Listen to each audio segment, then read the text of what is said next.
राधे राधे, जय श्री कृष्णा। मैं सीमा सिंह बड़ों को चरण स्पर्श, छोटों को प्यार और बराबर वालों को तहे दिल से नमस्कार करती हूँ। आज हम बैसाख मास की बड़ी चौथ की कहानी सुनेंगे। साल की 4 चौथ आती है, उनमें एक चौथ बैसाख मास की चौथ को भी कहा जाता है। आइए अब हम बैसाख मास की चौथ की कहानी सुनते हैं। बहुत पुराने जमाने की बात है। एक गांव में वैश्य दंपति अपने इकलौते बेटा बहू के साथ रहते थे। वैश्य दंपति के पास पुरखों की बहुत जमीन व दौलत थी। बेटा बहू व वैश्य दंपति उस दौलत के साथ ऐशो आराम से गुजर बसर कर रहे थे। बहू घर का रसोई का सारा काम धंधा करती थी, बर्तन मांजती थी, रसोई का कचरा व गंदा पानी फेंकने के लिए रोज घर के बाहर जाती थी। तो आस पड़ोस की बूढ़ी ठेरी औरतें अपने अपने घरों के बाहर चबूतरे पर बैठी मिलती। तो वे वैश्य परिवार की बहू से पूछती कि बहू घर का काम निपटा लिया? तो वह कहती, हाँ माँ जी, आज का काम तो निपटा लिया, कल का तो भगवान ही जाने। तब वे औरतें बहू से पूछती कि बहू तुमने आज खाने में क्या खाया? तो वह कहती, मैंने बासी कुसी खाना खाया है। वैश्य परिवार की बहू रोज यही जवाब देती थी। इस तरह उनका समय बीत रहा था। तब एक दिन रोज की तरह जब वैश्य परिवार की बहू घर का कचरा फेंकने के लिए घर के बाहर गई, तो रोजाना की तरह पड़ोस की औरतों ने फिर उससे पूछा कि बहू आज खाने में क्या खाया? तो उसने फिर से वही अपना रटा हुआ जवाब दिया कि बासी कुसी खाना खाया है। उसकी यह बात उसके पति ने सुन ली। उसने मनी मन सोचा कि अभी अभी तो हमने गर्म भोजन खाया था, फिर ये पड़ोस की औरतों को झूठ क्यों बोल रही है कि मैंने बासी कुसी खाना खाया है। तब दूसरे दिन वैश्य के बेटे ने अपनी माँ से खीर पूरी बनवाई। तब वैश्य दंपति और उसके बेटा बहू चारों ने एक साथ बैठकर खीर पूरी का आनंद लिया। फिर शाम को घर का सारा काम करने के बाद जब बहू गंदा पानी कचरा फेंकने के लिए घर के बाहर गई, तो उसका पति उसकी बात सुनने के लिए छिपकर खड़ा हो गया। उस दिन भी औरतों ने बहू से पूछा कि बहू आज तुमने खाने में क्या खाया? उसने फिर से वही जवाब दिया कि बासी कुसी भोजन खाया है।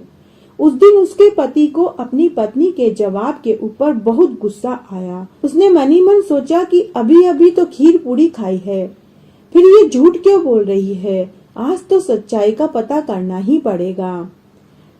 उसका पति अपने कमरे में जाकर लेट गया, लेकिन उसे नींद नहीं आ रही थी। वो अपनी पत्नी का इंतजार कर रहा था। तभी उसकी पत्नी घर का सारा काम निपटाकर कमरे में पहुंची। कमरे में पत्नी के पहुंचते ही पति ने उससे एक ही सवाल पूछा कि आज हमने चारों ने खीर पूरी खाई, फिर जब पड़ोस की औरतों ने तुझसे पूछा कि तुमने आज भोजन में क्या खाया, तो तुमने झूठ क्यों बोला? तुमने क्यों कहा कि मैंने तो बासी कुसी भोजन खाया है? उसकी पत्नी बड़ी ही समझदार थी। उसने कहा कि मैंने झूठ कहाँ बोला है, मैंने तो सच ही बोला है। आप अपने दादा परदादाओं की कमाई खा रहे हो, आप तो कमाई करते नहीं हो, इसलिए मेरे लिए यह भोजन तो बासी कुसी ही हुआ। अपनी पत्नी की बात सुनकर वैश्य के बेटे के मन में यह बात घर कर गई। उसे पूरी रात नींद नहीं आई। सुबह होते ही उसने अपने माता पिता से कहा कि मैं परदेश कमाने जाऊंगा। वैश्य दंपति ने अपने बेटे से कहा कि बेटा, हमारे पुरखों ने इतनी जमीन जायदाद धन दौलत छोड़ कर गए हैं कि हमारी 7 पीढ़ियां बैठकर खाए तब भी धन खत्म नहीं होगा।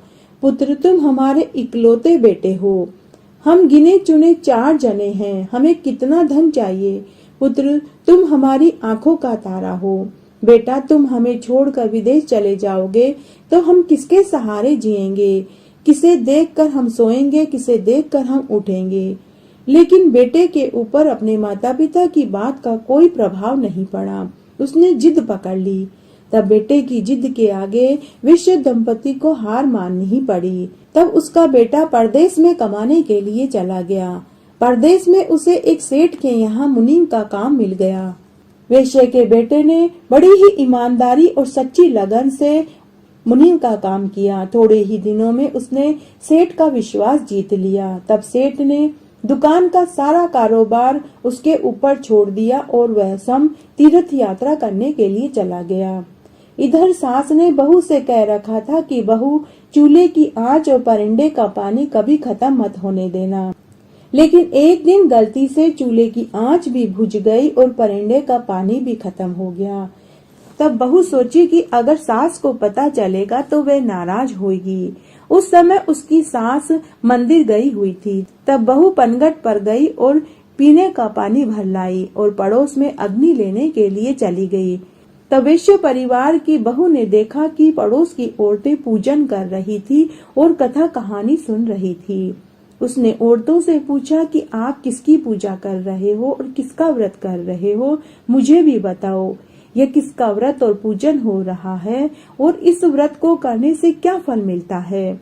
तब उन औरतों में से बबलू की मम्मी बोली कि बहू, हम चौथ माता का व्रत और पूजन कर रहे हैं। इस व्रत को करने से बिछड़ों का मिलन होता है, निपुत्रों को पुत्र मिलता है, कुंवारे लड़के लड़कियों का ब्याह होता है, निर्धन को धन मिलता है और बुजुर्गों को बैकुंठ का वासा मिलता है। तब बहू बोली कि मैं भी यह व्रत करना चाहती हूँ, क्योंकि मेरे पति को भी परदेश कमाने गए हुए कई बरस हो गए हैं। मैं भी उनको वापस बुलाने के लिए ये व्रत करना चाहती हूँ, लेकिन मेरे सास ससुर मुझे घर से बाहर ही नहीं निकलने देते हैं। तो मुझे कैसे पता चलेगा कि चतुर्थी तिथि किस दिन आएगी। तब एक समझदार महिला बोली कि बहू, तुम एक डिबिया में रोज एक गेहूं का दाना रखती जाना। जिस दिन 30 गेहूं के दाने पूरे हो जाएं, उसी दिन तुम चौथ माता का व्रत और पूजन कर लेना, कहानी सुन लेना और रात्रि को चंद्रमा को अर्घ्य देकर व्रत खोल लेना। तब वैश्य परिवार की बहू ने उन औरतों से व्रत की पूरी विधि पूछी और खुशी खुशी घर आ गई। उसने उसी दिन से गणेश चौथ का व्रत करना शुरू कर दिया। पड़ोस की औरतों के कहे अनुसार वैश्य परिवार की बहू व्रत करने लगी, लेकिन उसने इस व्रत के बारे में अपनी सास ससुर को कुछ नहीं बताया। इस तरह व्रत करते हुए उसे कई महीने हो गए। जब भी चौथ का व्रत आता तो बहू चौथ माता और गणेश जी से विनती करती कि हे गणेश जी भगवान, हे चौथ माता, मेरे पति वापस घर आ जाएं और मुझे कुछ नहीं चाहिए। तब चौथ माता ने सोचा कि यदि आज हम इसकी नहीं सुनेंगे तो कलयुग में हमें कौन पूजेगा। तब चौथ माता ने एक रात्रि को वैश्य के बेटे को स्वप्न में दर्शन देकर कहा कि पुत्र सो रहा है या जाग रहा है। तब उसने कहा कि माँ, न मैं सो रहा हूँ न जाग रहा हूँ, मैं तो चिंता में पड़ा हूँ। तब चौथ माता ने कहा कि पुत्र, अपनी सारी चिंताओं को भूल जा और अपनी पत्नी और बूढ़े माता पिता की सुध ले, वे सब तुझे बहुत याद करते हैं। तब वैश्य का बेटा बोला कि हे माँ, मैं कैसे घर जाऊं? सेठ का कारोबार बहुत फैला पड़ा है, किसी से रुपया उधार वापस लेना है तो किसी को देना है। तब चौथ माता बोली कि पुत्र, तू कल सुबह जल्दी उठकर नहा धोकर दुकान पर जाना और चौथ विनायक का नाम लेकर दुकान में घी का दीपक जला देना। देखते ही देखते तेरा सारा हिसाब किताब पूरा हो जाएगा। दूसरे दिन वैश्य के पुत्र ने ऐसा ही किया। सुबह जल्दी उठा, नहाया धोया और दुकान पर गया और चौथ विनायक का नाम लेकर उसने दुकान में घी का दीपक जला दिया। थोड़ी ही देर में जो पैसे उधार लेकर गए थे वे जमा कराने आ गए और दुकान का सारा सामान नकद में बिक गया। यह देखकर दुकान के मालिक को भी बहुत खुशी हुई। तब वैश्य के बेटे ने अपने दुकान के मालिक से कहा कि सेठ जी, मुझे घर छोड़े हुए 12 बरस हो गए हैं।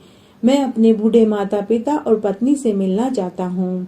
आप मुझे अनुमति दें ताकि मैं उनसे मिलकर फिर वापस आ जाऊंगा। सेठ जी उसके काम से बहुत खुश थे, तो उन्होंने उसे जाने की अनुमति दे दी। साथ ही उसका सारा मेहनताना दिया और खूब सारा धन भी दिया। वैश्य का पुत्र खुशी खुशी घर की ओर जाने लगा। रास्ते में उसे एक जंगल मिला। उस जंगल में एक जगह आग लगी हुई थी, जिसमें वैश्य के पुत्र ने देखा कि एक सर्प उस आग में जलने ही वाला था। तब वैश्य के पुत्र ने एक लकड़ी की मदद से उस सांप को उठाकर दूर पटक दिया और उस सर्प को आग से बचा लिया। लेकिन वह सर्प बहुत बूढ़ा और बीमार था। वह खुद उस आग में जलकर मरना चाहता था, क्योंकि उसके 100 वर्ष पूरे हो चुके थे। वह बहुत अधिक बीमार और बुढ़ा था। वह सर्प योनि से छूटना चाहता था, लेकिन वेश्या के द्वारा उसे बचा लेने पर सर्प को बहुत क्रोध आया। सांप ने गुस्से में भरकर फुफकार मारी और वेश्या के पुत्र से कहा कि अरे मूर्ख, मैं अपने 100 साल की उम्र पूरी करके सर्प योनि से छूटकर मुक्ति पाने जा रहा था। तूने मुझे बचाकर अच्छा नहीं किया, अब मैं तुझे डसूंगा। इस पर वेश्या का पुत्र हाथ जोड़ते हुए नागराज से बोला कि हे नागराज, मैं तो आपको आग से बचाना चाहता था और अब आप मुझे ही डसना चाहते हो। हे नागराज, मैं 12 साल बाद अपने बूढ़े माता पिता और पत्नी से मिलने के लिए घर जा रहा हूँ। हे नागराज, जब मैं अपने माता पिता और पत्नी से मिल लूं तब आप मुझे डस लेना।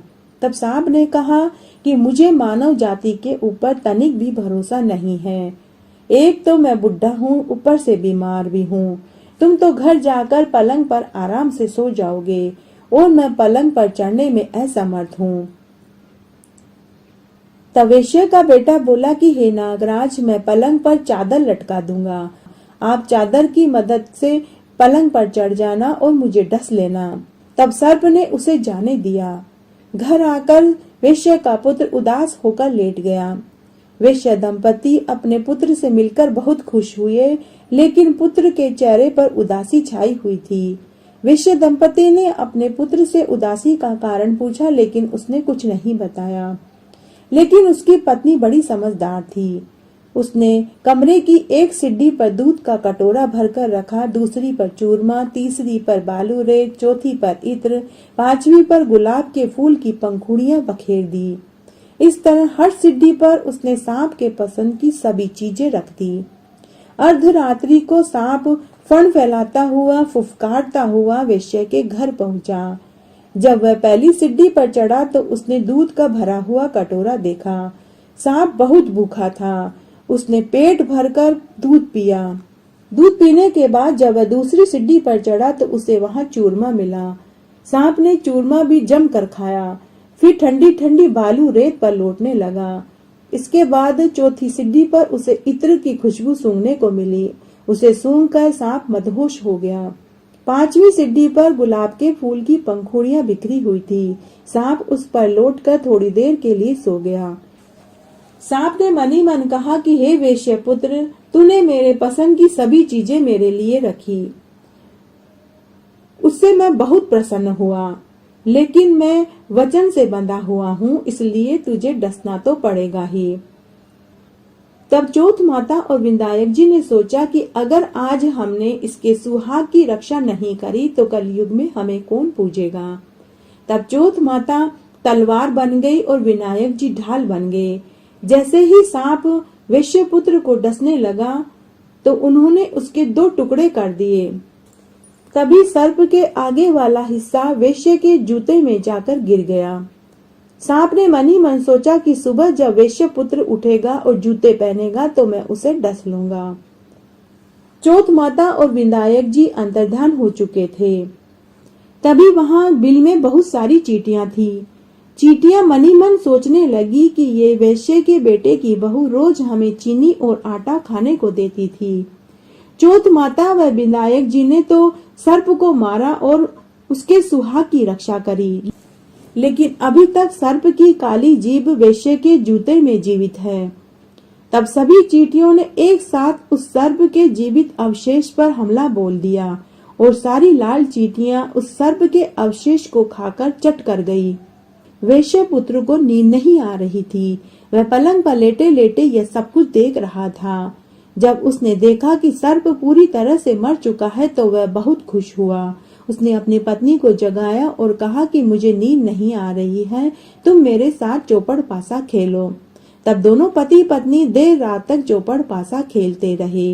देर रात्रि को वो सोए तो सुबह जल्दी नहीं उठ पाए।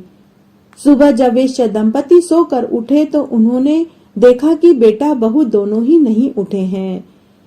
तब वेश्या की पत्नी ने कहा कि बेटा तो परदेश से थका मांदा आया था, इसलिए वह जल्दी नहीं उठा, लेकिन बहू तो उठती। आज तो बहू भी जल्दी नहीं उठी।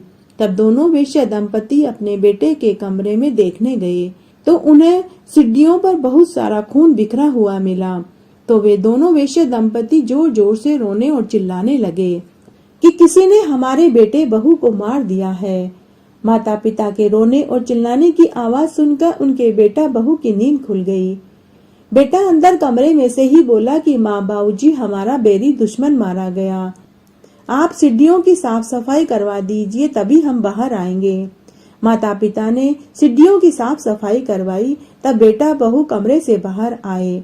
बेटे ने आते ही अपने माँ से पूछा कि माँ, तुमने मेरी दुआ सलामती के लिए कोई व्रत उपवास दान पुण्य किया था क्या? माँ ने कहा कि बेटा, मैंने तो कोई व्रत उपवास और दान पुण्य नहीं किया।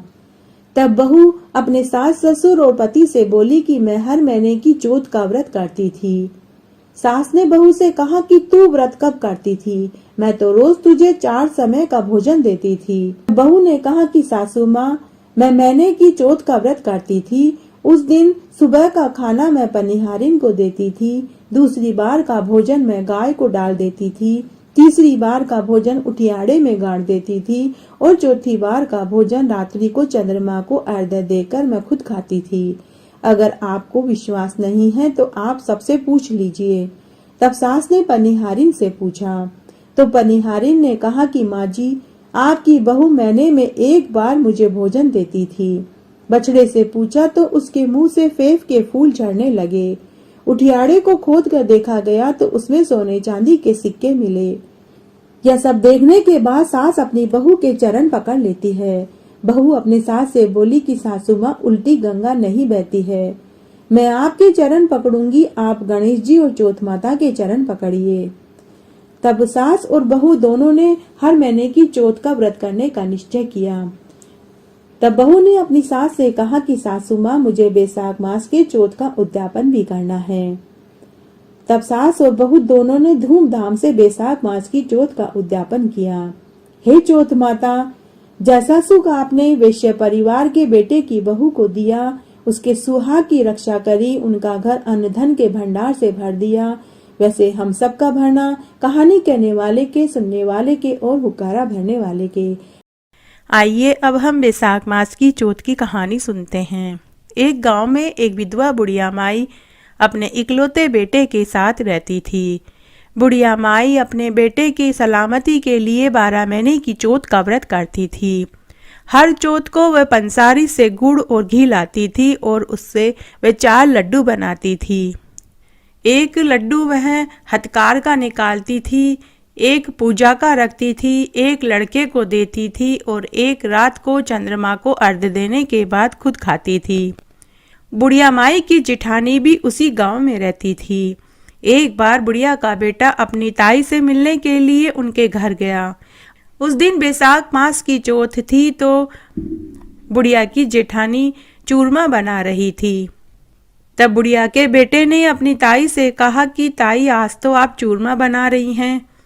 ताई ने कहा कि बेटा, आज बैसाख की चौथ है, आज मेरा व्रत है, इसलिए मैं चौथ माता के भोग के लिए और खुद के प्रसाद के लिए चूरमा बना रही हूँ।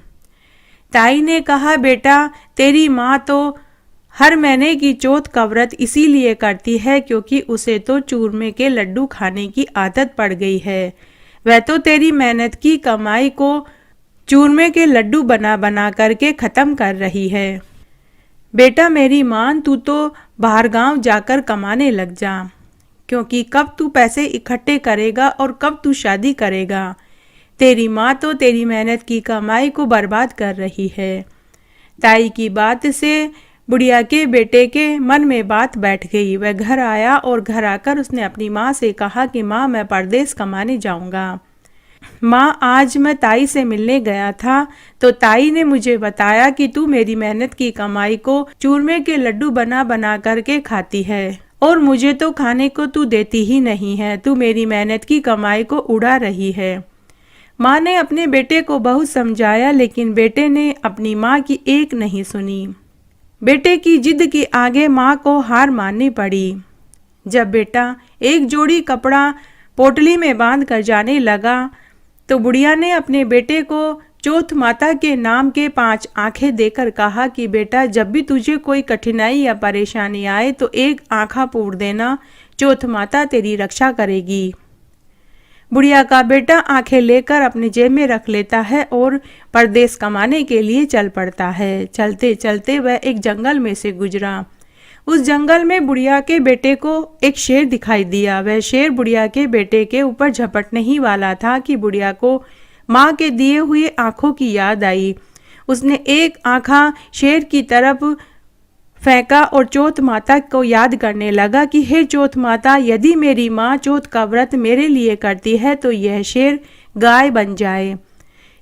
तुरंत उसी समय वह शेर गाय बन गई।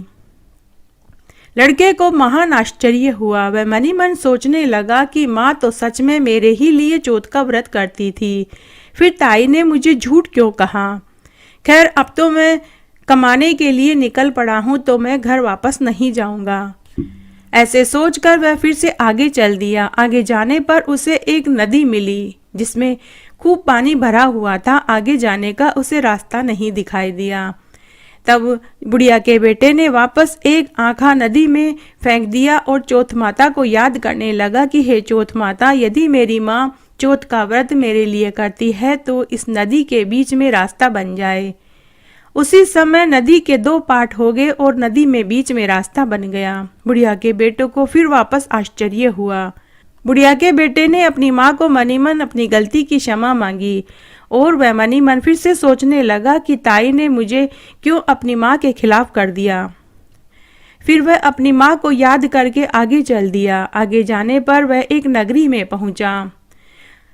बुढ़िया के बेटे को बहुत भूख और प्यास लगी थी तो तब उसने एक झोपड़ी का दरवाजा खटखटाया। बुढ़िया के बेटे ने कहा कि क्या पीने को पानी और खाने को रोटी मिलेगी। तभी उसे अंदर किसी के रोने की आवाज सुनाई दी। बुढ़िया का बेटा दरवाजा धकेलकर अंदर झोपड़ी में गया तो उसने देखा कि वहां एक महिला अपने 13-14 साल के बच्चे के साथ बैठी रो रही थी। बुढ़िया के बेटे ने उस महिला से रोने का कारण पूछा तो उस महिला ने कहा कि बेटा, मेरा दुख ऐसा है कि इसे कोई दूर नहीं कर सकता। लेकिन बुढ़िया के बेटे ने कहा कि बहन, अगर आप बताएंगी नहीं तो मैं आपके दुख को कैसे दूर करूंगा। तब वह महिला बोली कि बेटा, हमारी नगरी में पहाड़ी पर एक गुफा में एक दैत्य रहता है। पहले वह नगरी में रोज आता था और लोगों को मारता था। तब राजा ने उस दैत्य से कहा कि रोज तुम्हारे खाने के लिए भोजन भेज दिया जाएगा, तुम नगर में मत आना। तब से वह दैत्य नगर में नहीं आता, लेकिन राजा की आज्ञा से रोज एक व्यक्ति की बलि दी जाती है और उस दैत्य के भोजन के लिए उसे भेजा जाता है। अभी थोड़ी देर में राजा के सिपाही आएंगे और मेरे बेटे को पकड़कर ले जाएंगे। आज मेरा बेटा उस दैत्य का भोजन बनेगा, इसीलिए मैं रो रही हूँ। बुढ़िया के बेटे ने कहा कि बहन, अगर तुम मुझे पीने को पानी और खाने को रोटी दे दोगी तो तुम्हारे लड़के के बदले में दैत्य के पास मैं चला जाऊंगा। महिला ने कहा कि नहीं, तूने मुझे बहन बोला है, इस नाते तू मेरा भाई हुआ। तू भी किसी का बेटा होगा, तेरी माँ भी तेरी राह देखती होगी। तू क्यों मेरे बेटे की बजाय उस दैत्य का भोजन बनना चाहता है। बुढ़िया के बेटे ने कहा कि बहन, मैंने तुझे वचन दिया है तो मैं तेरी रक्षा अवश्य करूंगा। तब उस महिला ने बुढ़िया के बेटे को भोजन खिलाया और ठंडा पानी पिलाया। खाना खाने के बाद थोड़ी देर बाद राजा के सिपाही आए। बुढ़िया का बेटा उन राजा के सिपाहियों के साथ चल दिया। राजा के सिपाही उसे ले जाकर दैत्य के पास सौंप दिया और राजा के सिपाही वहां से चले गए। तभी बुढ़िया के बेटे ने अपनी जेब में से एक आंखा निकाला और उस दैत्य के सामने फेंकते हुए बोला कि हे चौथ माता, अगर मेरी माता मेरे लिए चौथ का व्रत करती है तो इस दैत्य का सिर कट कर अलग हो जाए। उसी समय चौथ माता की कृपा से उस दैत्य का सिर कट गया। लड़के को बहुत खुशी हुई। जब नगर के लोगों को इस बात का पता लगा तो सब बहुत खुश हुए। तब उस महिला ने बुढ़िया के बेटे को ढेरों आशीर्वाद दिए। बुढ़िया का बेटा वहां से भी आगे चल दिया। आगे जाने पर वह एक दूसरी नगरी में पहुंचा। उस नगरी में आवा तब पकता था जब किसी मनुष्य की बलि दी जाती थी। उस नगर के राजा का यह आदेश था कि जो भी परदेसी इस नगर में आए उसी को आवे में चुन दिया जाए और आवे में डाल दिया जाए। जब राजा के सिपाहियों ने बुढ़िया के बेटे को देखा तो उन्होंने बुढ़िया के बेटे को पकड़कर आवे में बैठा दिया। बुढ़िया के बेटे ने चौथ माता का नाम लिया और एक आंखा फिर से आवे में डाल दिया और कहा कि हे चौथ माता, मेरी बलि दिए बिना ही यह आवा पक जाए। दूसरे दिन भंगिन झाड़ू लगाने आई तो एक कंकर उछलकर आवे में गिरा तो उसमें से टन की आवाज आई। भंगन ने जाकर यह बात राजा से कही। तब राजा और राजा के सिपाही उस आवे के पास पहुंचे तो वहां जाकर देखा तो आवा पक चुका था और उसमें बर्तन भी बनकर तैयार थे। राजा की आज्ञा से आवे में से बर्तन निकालने शुरू किए तो उसमें से सोने चांदी के बर्तन निकलने लगे। तभी आवे में से एक आवाज आई कि अरे भाई, बर्तन धीरे धीरे उतारना, कहीं मेरे लग न जाए। आवे में से आवाज सुनकर लोग डर गए। उन्होंने सोचा कि कोई भूत प्रेत या जिन इस आवे में बैठा है। तभी आवे में से दोबारा आवाज आई और कहा कि न मैं भूत हूं, न प्रेत हूं, न जिन हूं, तुमने जिस लड़के को आवे में बैठाया था मैं वही हूं। राजा की आज्ञा से बुढ़िया के बेटे को सकुशल आवे में से बाहर निकाल लिया। तब राजा ने बुढ़िया के बेटे से पूछा कि बड़े आश्चर्य की बात है, अब तक आवे में जितनी भी बलि दी गई कोई जीवित नहीं बचा, तुम कैसे जीवित बच गए? बुढ़िया के बेटे ने कहा कि मेरी माँ हर महीने की चौथ का व्रत करती थी, उसी चौथ माता ने मेरी रक्षा करी है। राजा ने कहा कि मुझे तुम्हारी बात पर विश्वास नहीं होता। राजा ने कहा कि मैं तुम्हारी परीक्षा लूंगा, अगर तुम मेरी परीक्षा में सफल हो जाओगे तो मैं अपनी लड़की से तुम्हारा विवाह करवा दूंगा, लेकिन अगर तुम मेरी परीक्षा में सफल नहीं हुए तो मैं तुम्हें फांसी पे लटका दूंगा। तब राजा ने एक सुराही मंगाई और फिर राजा ने बुढ़िया के बेटे से कहा कि अगर तुम्हारी बात सच्ची है तो तुम इस सुराही के अंदर जाकर नलकी में से बाहर निकल कर के दिखाओ। तब बुढ़िया के बेटे के पास आखिरी चौथ माता का आंखा बचा था। बुढ़िया के बेटे ने आखिरी आंखे को भी चौथ माता का नाम लेकर पूर दिया और बोला कि हे चौथ माता, अगर मेरी माँ हर महीने की चौथ का व्रत मेरे लिए करती है तो मैं भंवरा बनकर इस सुराही के अंदर चला जाऊं और फिर नलकी से बाहर निकल आऊं। वहां खड़े राजा और प्रजा को किसी को भी लड़के के भंवरे बनना और सुराही में जाना और बाहर भंवरे के रूप में निकलने वाली सच्चाई किसी को पता नहीं लगी। उन्हें तो वह बुढ़िया का बेटा ही दिखाई दे रहा था। तब बुढ़िया का बेटा चौथ माता की कृपा से भंवरा बन गया, सुराही के अंदर गया और नलकी से बाहर निकल आया। राजा ने जब ये देखा तो उसे बहुत प्रसन्नता हुई। तब राजा ने अपनी लड़की का विवाह बुढ़िया के बेटे के साथ धूमधाम से कर दिया और उसे खूब सारा धन दौलत, लाव लश्कर, घोड़े, हाथी, ऊंट, रथ देकर विदा कर दिया। जब बुढ़िया का बेटा अपने नगर के निकट पहुंचा तो उसने दूत भेजकर अपनी मां को संदेश भिजवाया। दूत ने जाकर बुढ़िया के बेटे से कहा कि अरे बुढ़िया, तेरा बेटा बहू लेकर खूब लाव लश्कर धन दौलत के साथ आ रहा है। तब बुढ़िया ने गांव की औरतों को बुलाकर मंगल गीत गवाए और थाल सजाया और अपनी बहू का स्वागत किया। बुढ़िया के बेटे ने आते ही अपनी माँ से अपनी गलती की क्षमा मांगी और कहा कि हे माँ, आज तेरे उस चौथ माता के व्रत की वजह से मैं जीवित हूँ और आज राजा की लड़की से मैं विवाह करके घर आया हूँ और ये सारी धन दौलत चौथ माता की वजह से ही मुझे मिली है। हे चौथ माता, जैसा सुख आपने उस बुढ़िया के बेटे को दिया वैसे सबको देना, कहानी कहने वाले को, सुनने वाले को और हुक्कारा भरने वाले को। घटती हो तो पूरी हो, पूरी हो तो परवान चढ़े, भूले बिसरे नाम तेरे भंडार में भरे। इस तरह आज मैंने आपको चौथ माता की कहानी सुनाई। अब हम रात्रि को चंद्रमा को अर्घ्य देते समय क्या बोला जाता है वो बताती हूँ।